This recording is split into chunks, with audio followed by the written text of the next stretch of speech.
Hello, this is Edward Troxel. In the last tutorial we learned how to look through what effects and transitions are available in our NLE. So today we're going to go through and look to see how to add one of those effects to a clip on the timeline. So let's get started. Let's look at the project first.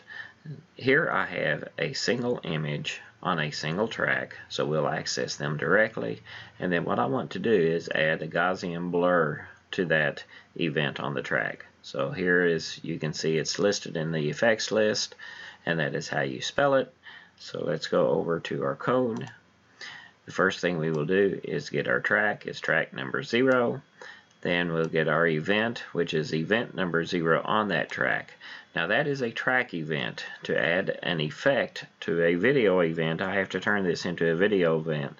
So I'm forcing event to be a video event with this line of code right here. And so my video event, V event, is the event turned into a video event. Next, I need the name of the plugin, and I need the preset I want to use. So we're going to use Gaussian Blur as the plugin, and then we're going to use Extreme Blur as the preset to use. Now I get the plugin node, which is my list of video effects. So FX will be my list of all video effects. Then inside of FX, I need to get the actual plugin that I'm going to use. And to do that, I'm going to do a get child by name and use the plugin name that we listed above.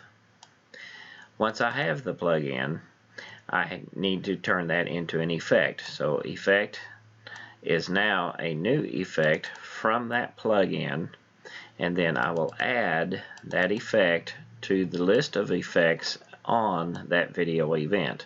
So video event.effects is the list of effects that are currently on that video event, and then I'm going to add this new effect to that list. Finally, I'm going to change the preset to be that preset name. So let's see what happens when we run this.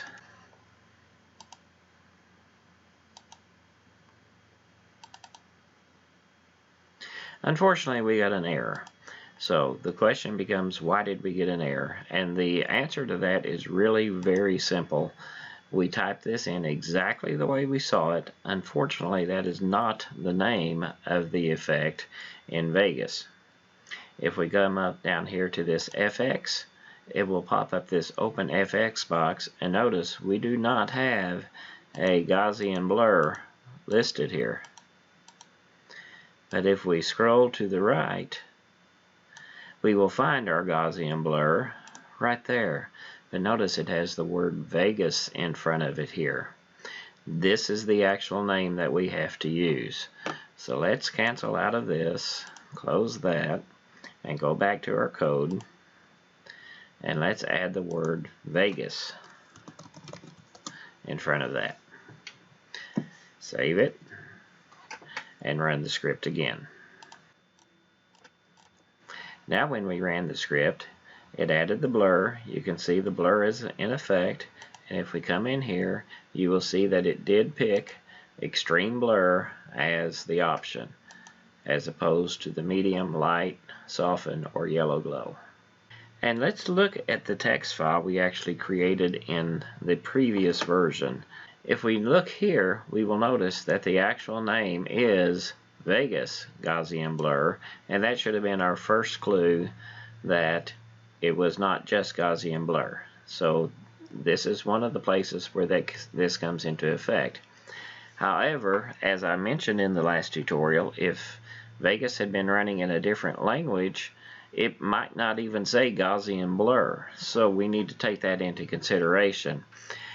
The easiest way to do that is, instead of using the name of the effect, this is the reason we created this file, we now have the unique ID for this effect, and we also know that the Extreme Blur was actually the 4th preset. So by knowing those two pieces of information, we can make sure that this will run no matter what language the user is running it under. So let's go back to our code, and we'll change it to look like this. Okay, now we're going to create a plugin ID variable, and it's going to have the parentheses and the SVFX com.Vegas Creative Software Gaussian blur, which is exactly what we found right here. In fact, I just copied and pasted it from this file over to the other one.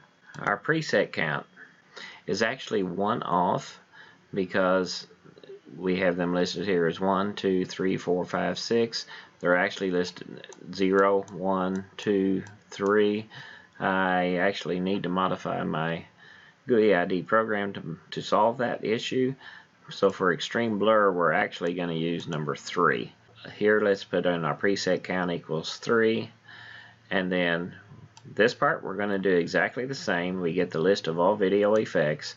Then this time, from that list of effects, we're going to get child by unique ID. So this is our unique ID. So we'll plug that in right there. Then the rest of this is exactly the same.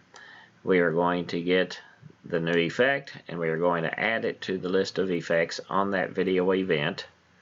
Then finally, down here, I'm going to, from the list of presets in that effect, I am going to get my preset count, which in this case is number 3, and set this preset equal to the name of the preset count preset. Let's save this again and run it again. And you can see it does have the Gaussian blur on it, and it does have the extreme blur preset, so everything worked correctly. So this version does not matter what language the person is using, and so by using the unique ID here, that is the extremely important part of this change, is using this right here instead of using the name, because the name and the preset name can actually change depending on what language the user is using. So with that in mind, we can now add any effect to any event on the timeline. As you can see, it is fairly easy to add a new effect to a clip on the timeline. You just have to make sure you get the right information in the right place, and everything just gets added exactly as you would expect it to. Please sign up at www.jettv.com and subscribe on YouTube to get further notifications on when new videos are presented.